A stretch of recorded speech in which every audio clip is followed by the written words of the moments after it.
Right now, do you remember the issues that were at Nyayo House? Kenyans complaining about the backlog of passports. People have applied for passports and they've taken months, sometimes even years before they are ready to be collected. Well, that issue seems to have been handled by the Interior Ministry led by CS Kindiki. He is asking you tonight to head there in any office that you did sign up for and collect your passport because they are ready. We did order for that printing machine that we needed to make sure that we deal with the issue of over 40,000 passports that had not been printed and had not been collected. Now tonight, that is just one of the stories that we are bringing to you here on the program. This is The Bottom Line. My name is Brian Amwai. Our sign language interpreter tonight is Josephine Ouko. We do welcome you to be part of the program tonight by engaging us on our socials. That is at Amwai Brian on Twitter, at Lookuptv. The hashtag we're using tonight is The Bottom Line KE. We are also live on Facebook, and I'm asking you to send us your feedback. Tell us where you are watching us from and what you think about the stories that we are running today, and I'll be able to sample some of it as we continue with the program tonight. But first, these are the top stories tonight.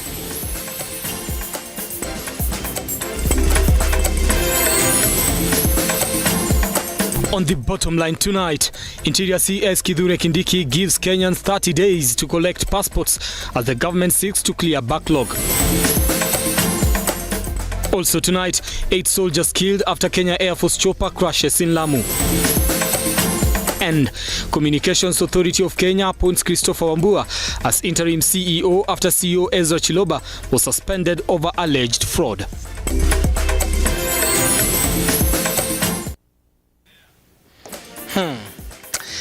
Welcome tonight. Now, Interior Cabinet Secretary Kindiki has given Kenyans whose passports are lying at various centers across the country 30 days to collect them. Now, speaking during the launch of the Rapid Results Initiative at immigration offices in Nyayo House, Nairobi, Kindiki noted that over 87,000 passports have already been printed and are ready for collection.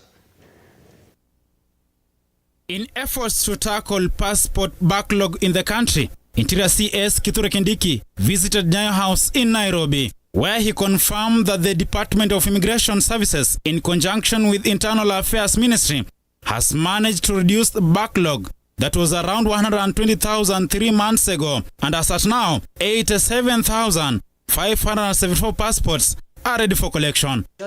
Here at Nyayo House and within the regional offices of immigration, 87,574 passports, which must be collected within 30 days, commencing 25th of September 2023. Kindiki says the government will gazette from 25th September a period of 30 days for Kenyans to collect their passport. He noted that failure to pick passports within specified period will force government to destroy uncollected passports and the applicant forced to incur penalties on fresh application. This period of notice will start running on Monday the 25th of September 2023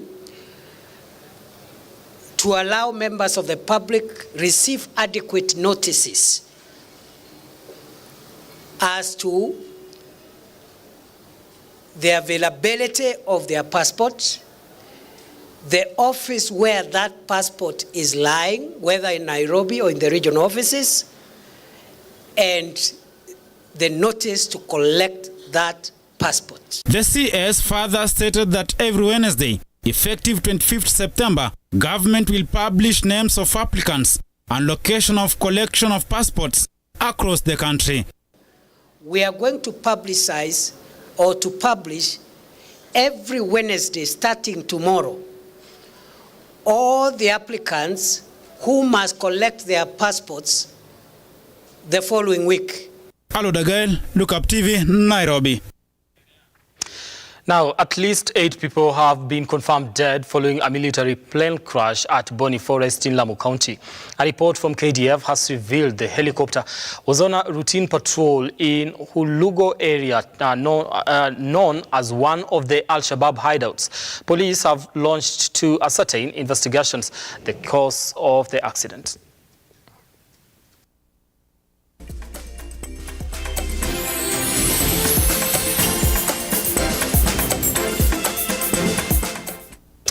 Now to one of the top stories tonight and this week. The Communications Authority of Kenya has appointed Christopher Wambua as interim CEO following the suspension of CEO Ezra Chiloba yesterday. Now, according to the Special Board Audit and Risk Assurance Committee, investigations conducted on the 8th of August this year, Chiloba was found culpable of abuse of office and embezzlement of funds. The Communication Authority of Kenya CAK on Monday has suspended its CEO Ezra Chiloba and appointed Christopher Wambua as the interim CEO. Chiloba's suspension rises amid Special Board Audit and Risk Assurance Committee led by its chair Mary Wambui Mungai conducted on 8 August this year, which accused Chiloba of defaulting 28.9 million Kenya shillings for mortgages approved and guaranteed without prior contract consideration, 364.8 million mortgage refinance for employees who didn't have proper housing or upgrades and improvement without evidence, 20% property contract shared between privately owned and the government, understating loan balances for former staff, among other allegations. Following the suspension, which took effect on Monday, the CAK employees from the managerial level to the senior-most level CEO, together with the newly appointed interim team led by Christopher Wambua, did not report to office on Tuesday amid Chiloba woes. Regan Megura, Lookuptv, Nairobi.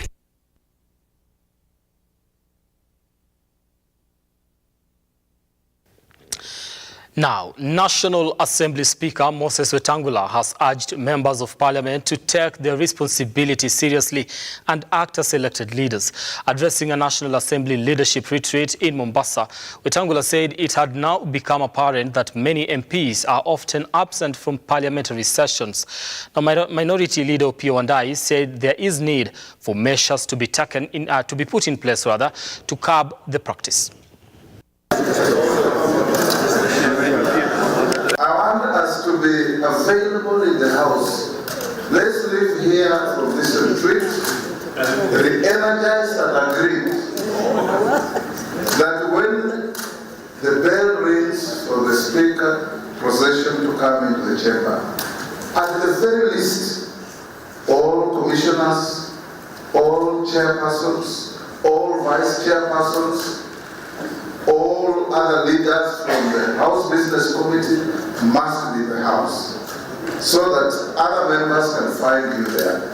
Your leadership also carries some trappings, and pay for those trappings by simply being in the House when we need you, so that we can be able to transact business.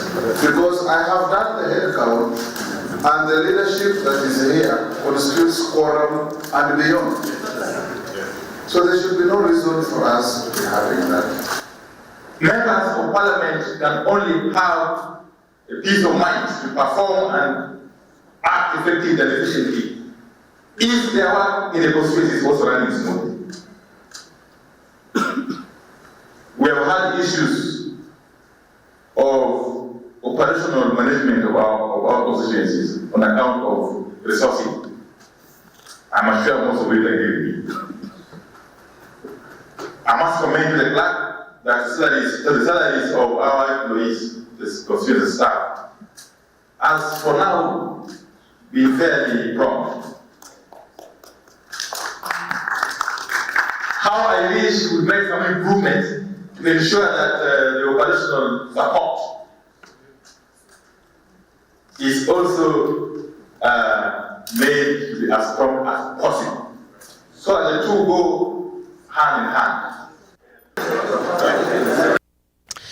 Now, away from that, the judiciary has embarked on a multi-million project to power law courts with solar energy in the wake of increased power outages and prices in the country. Now, under the new program, the courts will use 140 million shillings in the first phase, with the cash devolved to the counties so as to hasten the procurement process. court's chief registrar Ann Amadi has announced that many courts in the country are struggling to success in their activities due to lack of sufficient funds. Ann Amadi has said this during a survey tour to county courts. The objective of this tour being to review the court's performance at the local level. The demands that we have in this station actually apply to all the other stations. We hear more or less the same needs. We go to another station in the afternoon, it will be the same issues. So we have to keep trying just to see how to prioritize. But we promise that we will work together and see what we can do as best we can. The Judicial Service Commission JSC has been complaining about the delay of funding to harness their services, and it is for this reason the judiciary has launched a project worth millions to distribute solar power panels following a continuous power outage that have been sabotaging their operations. We had set about 40 million in this financial year's budget to have solar, to power the courts around the country with solar.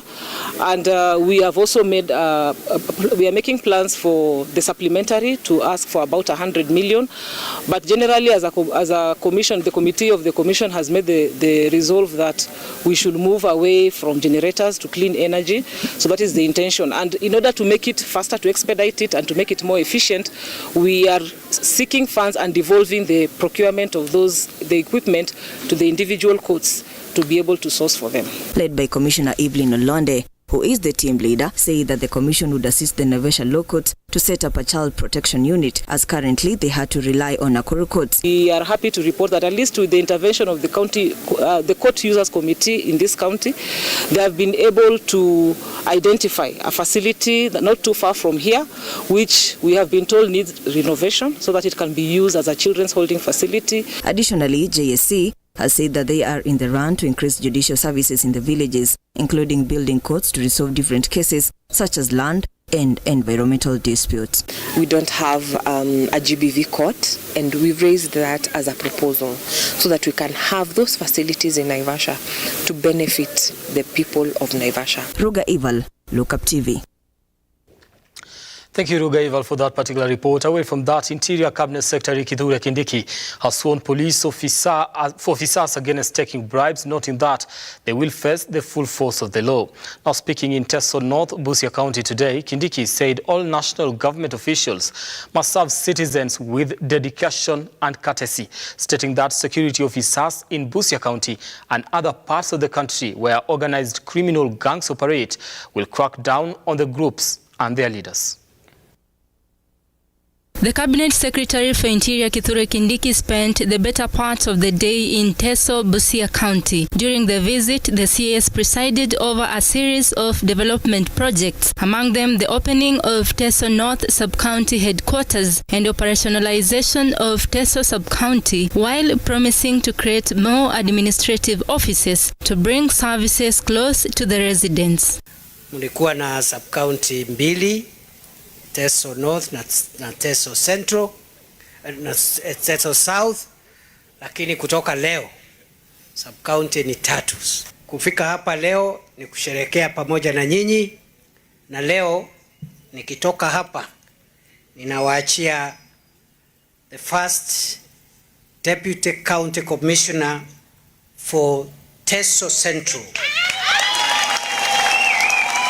Anaitwa Jack Biso Olari. Addressing security concerns in the area, the CS stated that the government will decisively deal with cross-border security issues in order to enhance trade and peaceful coexistence, while calling upon security agencies in the area to apprehend and prosecute criminal gangs who are responsible for terrorizing residents in the area. I have directed security agencies in Busia and other parts of the country where we are facing lawlessness, hooliganism, and organized gangs of criminals to crack down on those criminals mercilessly and bring them to order. The CS, however, stated that the government will prioritize dualling of the Eldoret-Bungoma-Malaba road in an effort to ease congestion in border towns, reduce traffic accidents, and to boost trade between Kenya and other East Africa Community member states. Mambo ya hii barabara yetu kubwa ya kuunganisha 4 sub-counties. Hii barabara ya kutoka pale Amagoro, Amukura, kwenda mpaka Nambale, kupita mpaka Butula. Kutoka hapa mimi naenda kusukuma hiyo maneno, tukishikana na Mele Mase tutatafuta waziri wa barabara na tutafute rais, tuhakikishe wakati rais anakuja hapa anakuja kutangaza hiyo barabara kuanza kufanya kazi. Beatrice Kageha, Lookuptv. All right, we do want to take a short break here on the program, and I want to say a special thank you to Pamela Nora. Thank you so much, Pamela Nora Muai. Thank you so much for tuning in. And Shiloh Ketch, thank you so much for your feedback. We do appreciate that. Deno Kim on Facebook says watching. Thank you so much for watching the bulletin tonight. We are taking a short break. We'll be back in a moment. Don't go too far.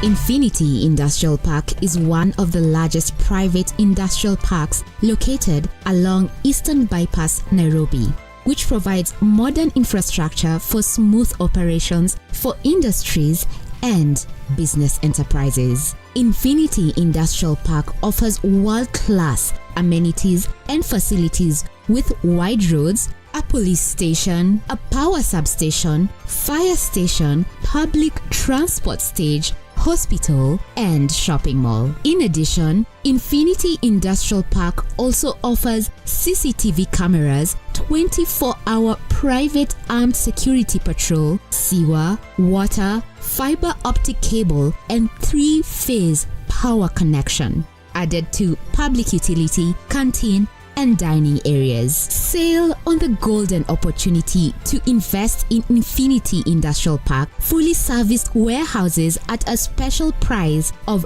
3,569 Kenyan shillings per square foot. For more inquiries, visit our website infinityindustrialpark.com.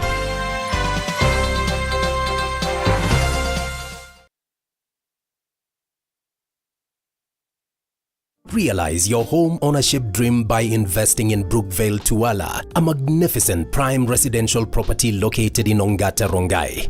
Brookvale Tuala by Safaricom Investment Cooperative overlooks the majestic Ngong Hills and lies only 24 kilometers from Nairobi CBD. The project boasts of well-serviced plots with a perimeter wall, graded roads and a borehole. 50 by 100 plots are going for 1.4 million shillings with a flexible payment plan of up to 6 months. To book your plot, call 0729 121212 today. Safaricom Investment Cooperative, the investment partner of choice.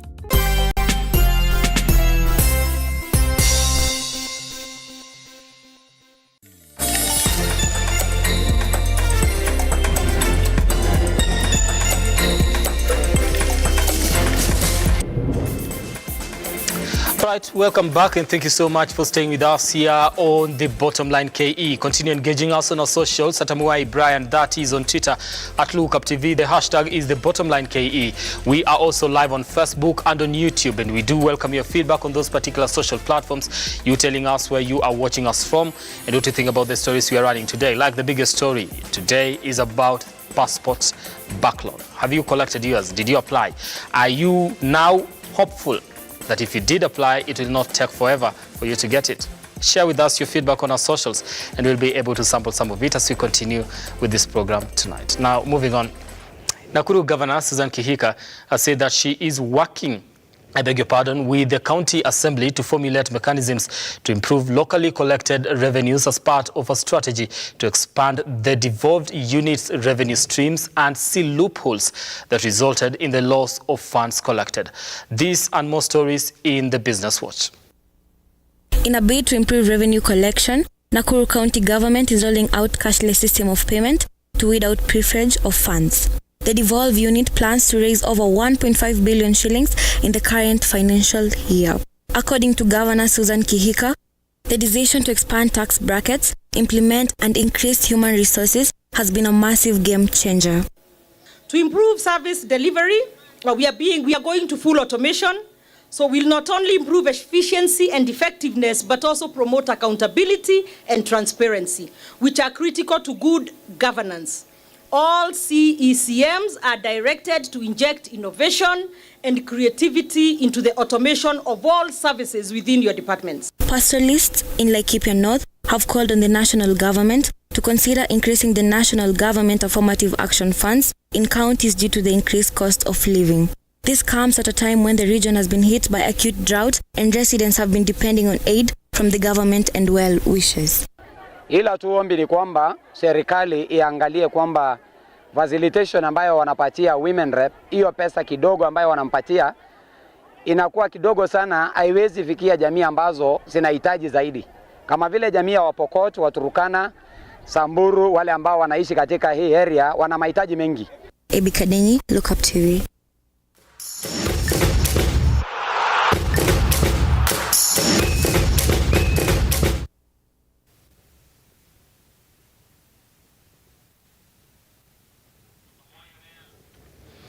All right, now let's get sporty tonight. The 2023-2024 UEFA Champions League returns today with group stages commencing. Now defending champions Manchester City, who sit in Group G alongside Leipzig, Young Boys and Savina Zeda, hope to retain the crown as they take on Red Stars tonight at the Etihad Stadium. Here are more fixtures for tonight.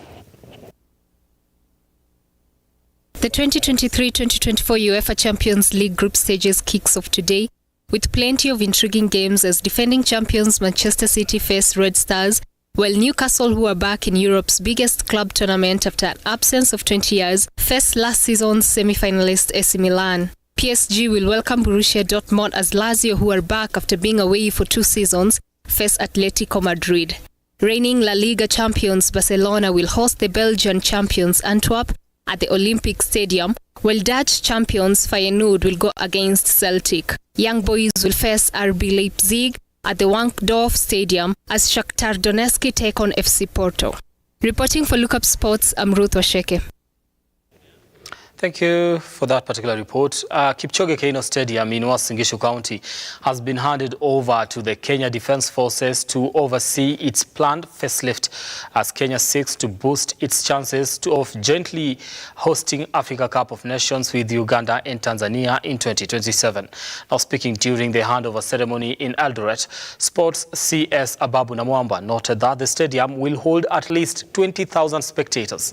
The stadium is part of the 3 stadia earmarked for facelift by the Ministry of Sports alongside Moi Sports Center Kasarani and Nyayo Stadium, whose assessment has fallen below international standards.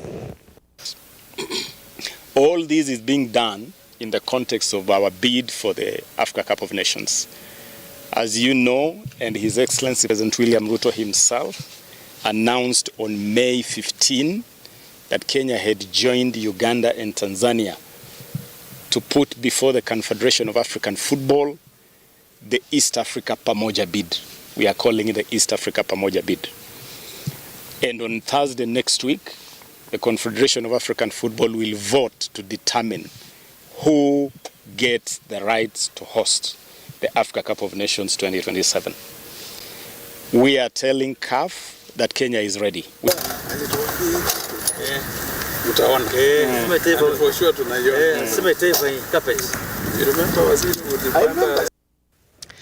Now, the National Olympic Committee of Kenya, in collaboration with the county government of Makueni, has concluded a 2-day sports administrators course in Wote, Makueni County. The course was aimed at enhancing the management and administration skills of county sports officials and was attended by a total of 100 county sports officials. The treasurer of the National Olympic Committee, Anthony Kariuki, emphasized the significance of getting sports management right from the grassroots. I'm carrying home the fact that we've been trained on how to manage our teams, how we can organize events, and that was very helpful.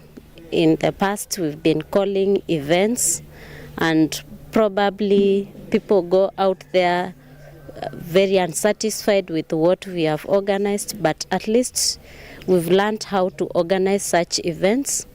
We've organized how to involve other stakeholders. Sometimes we do things on our own, but at least now we have some knowledge on how to involve other stakeholders, the government, and now because we are in Makueni County, the county government, our MCAs, those community, we involve them so that they feel like they are part of what we are doing. Normal medications ambazo tunakunywa.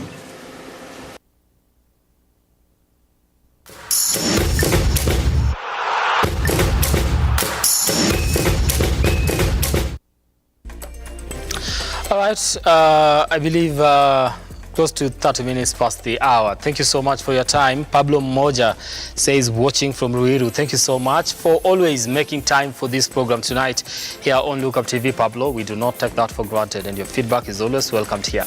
On behalf of every person that made it a success and your feedback across socials, I do want to thank you so much for watching. Let's do this again next time. My name is Brian Amuai. Our sign language interpreter tonight has been Josephine Ouko. Do have yourselves a lovely night and God bless you.